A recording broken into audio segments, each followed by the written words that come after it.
Hello friends, मेरा नाम अनु है। मैं जयपुर से हूँ। मेरी फैमिली में मामी पापा और एक छोटा भाई अंकित है। मेरी उम्र 20 साल है। मैं बीए के दूसरे साल में हूँ। मेरा रंग एकदम गोरा है। मुझे देखकर गली के लड़कों के उस्ताद खड़े हो जाते हैं और कई बार तो मैंने लड़कों को अपने उस्ताद मसलते हुए भी देखा है। मेरे पापा बिजनेसमैन हैं और वो अपने काम के चलते ज्यादातर बाहर ही रहते हैं। मेरी माँ एक सरकारी अध्यापिका हैं और बच्चों को ट्यूशन पढ़ाती हैं। उन्हें अपने स्कूल के काम से ज्यादातर बाहर जाना पड़ता रहता था। मेरा भाई बीए प्रथम साल में है। उसका एक दोस्त है। उसका नाम राहुल है। वो बहुत हट्टा कट्टा है और थोड़ा गुंडा टाइप का लड़का है।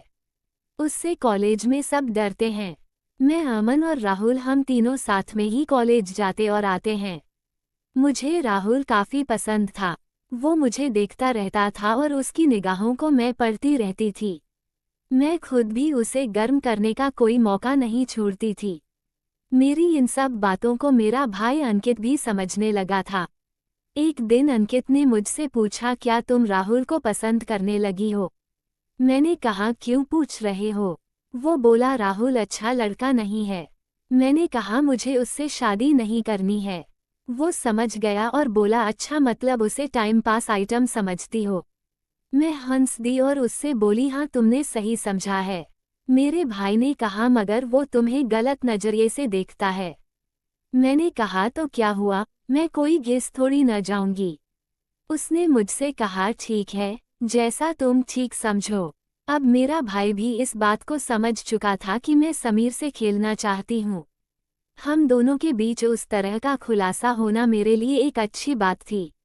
एक दिन मेरे कॉलेज में प्रोग्राम था तो उस दिन मैं मिनी स्कर्ट पहनकर कॉलेज गई थी। मेरा स्कर्ट काफी ऊंचा था और टॉप खुले गले का था। इसके साथ ही मैंने अंदर कुछ भी नहीं पहनी थी।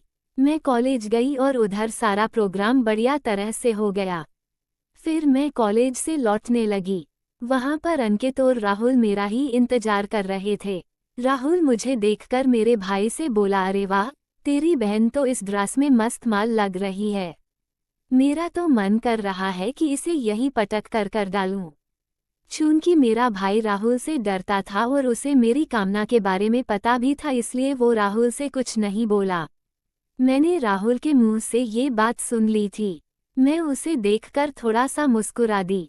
राहुल भी मुझे मुस्कुराते हुए देखकर बोला, क्या हुआ अनु, तू क्यों मुस्कुरा रही है? मैंने कहा, मैंने तेरी बात सुनी तो है मगर मैं ढंग से नहीं सुन पाई हूँ। वो बोला, चल रहने दे, सुनकर क्या करेगी, सीधे देख ही लेना। मैंने ड्रामा करते हुए पूछा, क्या दिखाएगा? वो आंख दबाकर बोला, परफॉर्मेंस। मैंने कहा, तेरी कौन सी परफॉर्मेंस होनी बाकी है? वो बोला, 61-62 वाली परफॉर्मेंस। मैं समझ तो गई थी कि साला मुझे कौन सी परफॉर्मेंस की बात कह रहा है, मगर मैं बनती हुई बोली, ये कौन सी परफॉर्मेंस हुई?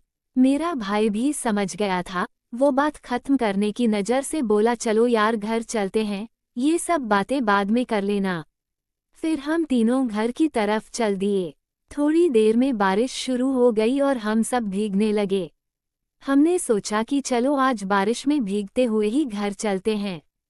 पर मैंने तो आज अंदर कुछ नहीं पहना था और बारिश की वजह से मेरे खरबूजे साफ दिखने लगे थे। मुझे आज राहुल से खेलने का मन करने लगा था। मेरी मम्मी आज घर पर नहीं थी, वो अपने स्कूल के काम से शहर से बाहर गई हुई थी और मेरा भाई मेरे लिए कोई समस्या नहीं था। राहुल मेरे खरबूजों को घूर रहा था और मैं भी उसे दिखा रही थी। ये सब मेरा भाई रोहन भी देख रहा था। वो समझ चुका था कि आज उसकी बहन की मस्त वाला खेल खेलने वाली है।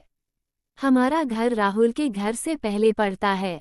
थोड़ी देर बाद हमारा घर आ गया। राहुल ने कहा कि मैं भी यहीं रुक जाता हूँ, थोड़ी देर बाद घर चला जाऊंगा, बारिश बहुत तेज हो रही है। ये कहकर राहुल भी हमारे घर ही रुक गया। तभी मैंने देखा कि जो कपड़े मैंने आज सुबह धोकर सूखने डाले थे वो सब भीग गए थे और मैं जो कपड़े पहनी हुई थी वो भी पूरे भीग चुके थे। मैंने अपने ऊपर एक तौलिया लपेट ली।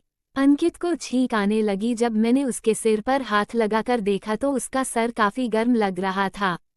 भीगने के कारण उसे बुखार आ गया था। मैंने सबके लिए चाय बनाई और उसके लिए बुखार की गोली लाई और उसे दे दी। गोली और चाय लेकर वो अपने कमरे में जाकर सो गया और मैं और राहुल हॉल में बैठकर टीवी देखने लगे। मैं जानबूझकर राहुल से चिपक कर बैठ गई, जिससे राहुल का उस्ताद उठ कर मुझे नमस्कार कर रहा था। थोड़ी देर बाद राहुल ने मुझे पूछा कि क्या अंकित सो गया है। मैंने कहा हाँ, क्यों, क्या इरादा है? उसने अपने उस्ताद की ओर इशारा करते हुए कहा, समझ जाओ। मैंने भी कह दिया, चल फिर मेरे कमरे में। और मैंने उसका हाथ पकड़ा और अपने कमरे में ले गई। और फिर राहुल के उस्ताद ने 2 घंटे जमकर मेरे साथ मस्त वाला खेल खेला। और फिर बारिश रुक गई और राहुल चला गया। इसके बाद जब भी मौका मिलता, जब मैं राहुल के साथ मस्त वाला खेल खेल लेती। अगर आपको मेरी कहानी पसंद आई हो तो वीडियो लाइक जरूर करें और चैनल को सब्सक्राइब जरूर करें।